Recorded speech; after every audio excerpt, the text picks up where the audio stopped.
Bagaimana ibu sekalian? Apa kabarnya kalian pada hari ini? Ibu berharap kalian semua dalam keadaan sehat dan baik ya, serta siap untuk memulai pembelajaran pada hari ini.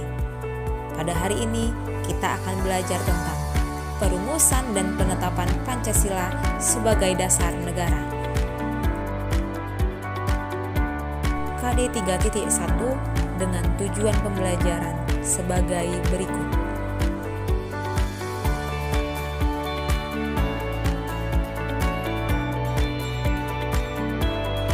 Jepang mulai menguasai wilayah Indonesia setelah Belanda menyerah di Kalijati, Subang, Jawa Barat pada tanggal 8 Maret 1942. Kedatangan Jepang semula disangka baik oleh bangsa Indonesia. Banyak semboyan dikumandangkan oleh Jepang seperti Jepang Pelindung Asia, Jepang Pemimpin Asia, dan Jepang Cahaya Asia untuk menarik simpati bangsa Indonesia. Kenyataannya, sejarah menunjukkan bahwa Jepang tidak berbeda dengan Belanda, yaitu meneruskan penjajahan atas bangsa Indonesia. Kemenangan Jepang di Asia tidak bertahan lama. Pihak sekutu, yaitu Inggris, Amerika Serikat, dan Belanda melakukan serangan balasan. Satu persatu daerah yang dikuasai Jepang kembali ke tangan sekutu.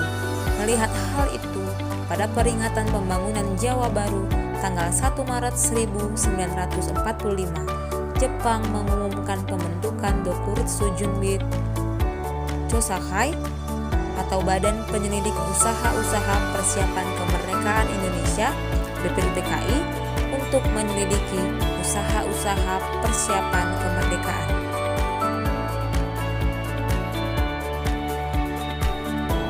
Ketua BPUPKI adalah Dr. KRT Rajiman Weddio Diningrat. Wakil Ketua Iche Bangaseo, perwakilan dari Jepang, dan Raden Panji Suroso, perwakilan dari Indonesia. Jumlah anggota BPUPKI sebanyak 69 orang yang terdiri dari 62 orang tokoh dari Indonesia dan 7 orang anggota Jepang. Tugas dari BPUPKI adalah menyelidiki, mempelajari, dan mempersiapkan hal-hal penting mengenai tata pemerintah atau pembentukan Indonesia merdeka.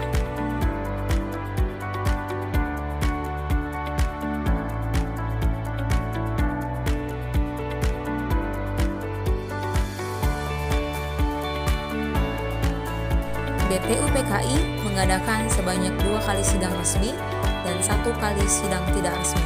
Sidang resmi pertama dilaksanakan pada tanggal 29 Mei sampai dengan 1 Juni 1945 membahas tentang dasar negara. Sidang resmi kedua dilaksanakan pada tanggal 10 sampai dengan 17 Juli 1945 yang membahas tentang rancangan Undang-Undang Dasar. Dan sidang tidak resmi dilakukan di antara reses sidang pertama dan kedua yang membahas tentang rancangan pembukaan Undang-Undang Dasar 1945. Sidang BPUPKI dilaksanakan di Gedung Chosangiin atau Gedung Pancasila.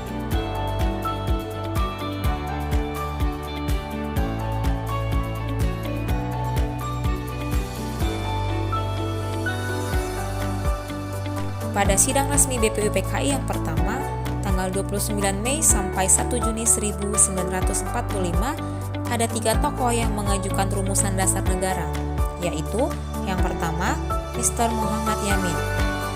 Mr. Muhammad Yamin mengusulkan secara lisan 5 dasar negara Indonesia merdeka, yaitu 1. Pri kebangsaan, 2. Pri kemanusiaan, 3. Pri ketuhanan, 4. Pri kerakyatan, dan 5. Kesejahteraan rakyat.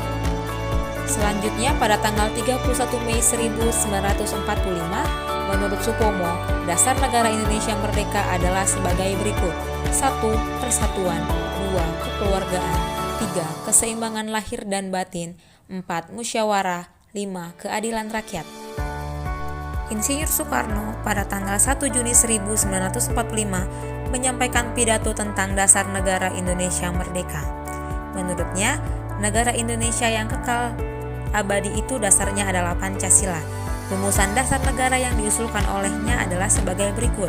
1. Kebangsaan Indonesia. 2. Internasionalisme atau pri-kemanusiaan. 3. Mufakat atau demokrasi. 4. Kesejahteraan sosial. 5.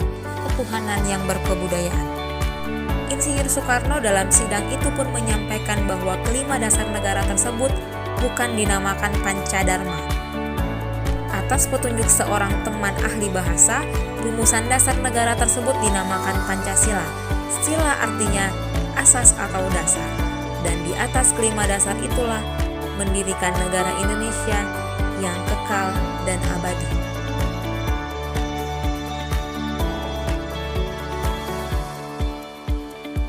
Dasar negara merupakan pondasi berdirinya sebuah negara.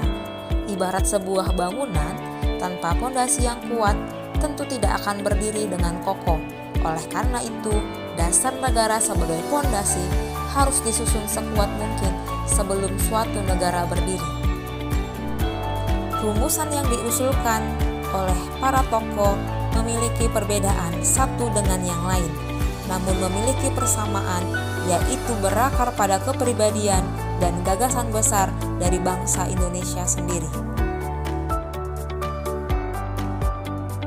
Pada akhir masa persidangan pertama, Ketua BPUPKI membentuk panitia kecil yang bertugas untuk mengumpulkan usulan para anggota yang akan dibahas pada masa sidang berikutnya.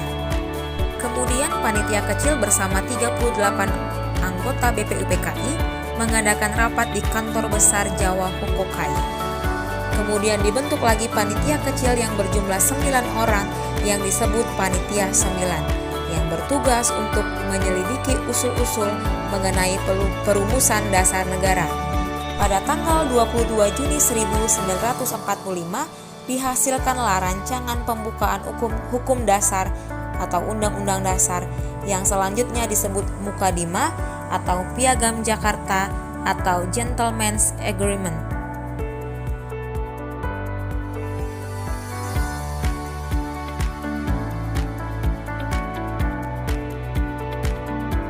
Naskah Mukadimah yang ditandatangani oleh Panitia 9 dikenal dengan nama Piagam Jakarta atau Jakarta Charter. Naskah Mukadimah tersebut dibawa ke sidang BPUPKI kedua pada tanggal 10 sampai dengan 17 Juni 1945. Dalam alinea keempat naskah Piagam Jakarta terdapat rumusan dasar negara, yaitu 1.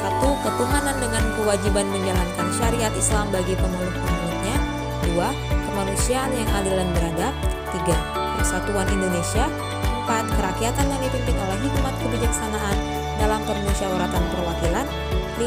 Keadilan sosial bagi seluruh rakyat Indonesia.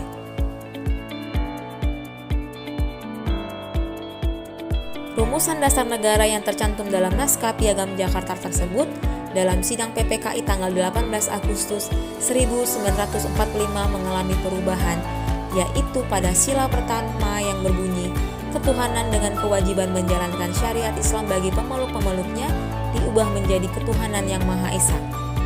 Latar belakang perubahan sila pertama menurut Muhammad Hatta bermula dari datangnya utusan Opsir Kaigun, Angkatan Laut Jepang. Mereka memberitahukan bahwa wakil-wakil Protestan dan Katolik dari wilayah yang dikuasai oleh Angkatan Laut Jepang merasa keberatan dengan bagian kalimat rumusan dasar negara dalam naskah Piagam Jakarta tersebut. Sebelum sidang PPKI dimulai, Muhammad Hatta mengajak Ki Bagus Hadikusumo, Kiai Haji Wahid Hashim, Mr. Kasman Singo-Dimejo, dan Mr. Teku Muhammad Hasan mengadakan rapat untuk menghilangkan bagian kalimat tersebut dan menggantikannya dengan rumusan ketuhanan yang Maha Esa, supaya tidak terjadi perpecahan sebagai bangsa. Kekalahan Jepang dalam Perang Dunia Kedua membuka kesempatan bagi bangsa Indonesia untuk mempersiapkan kemerdekaan atas dasar prakarsa sendiri. Setelah menyelesaikan tugas, BPUPKI dibubarkan dan sebagai gantinya pada tanggal 7 Agustus 1945, Jepang mengumumkan pembentukan Panitia Persiapan Kemerdekaan Indonesia atau PPKI atau Dokuritsu Junbi Inkai. Semua anggota PPKI berasal dari bangsa Indonesia. Ini mencerminkan keterwakilan seluruh rakyat Indonesia dalam usaha perjuangan kemerdekaan Indonesia. Setelah Jepang menyerah kepada pihak sekutu tanggal 14 Agustus 1945, kesempatan tersebut digunakan sebaik-baiknya oleh para pejuang untuk segera menyatakan kemerdekaan bangsa Indonesia. Pada hari Jumat, tanggal 17 Agustus 1945, Insinyur Soekarno didampingi oleh Muhammad Hatta memproklamasikan kemerdekaan bangsa Indonesia ke seluruh dunia. Keesokan harinya, pada tanggal 18 Agustus 1945, PPKI melaksanakan sidang dan menghasilkan keputusan sebagai berikut. 1. Menetapkan Undang-Undang Dasar 1945. 2. Memilih Presiden dan Wakil Presiden, yaitu Insinyur Soekarno dan Muhammad Hatta. 3. Membentuk Komite Nasional Indonesia Pusat atau KNIP. Salah satu keputusan sidang PPKI adalah mengesahkan Undang-Undang Dasar 1945.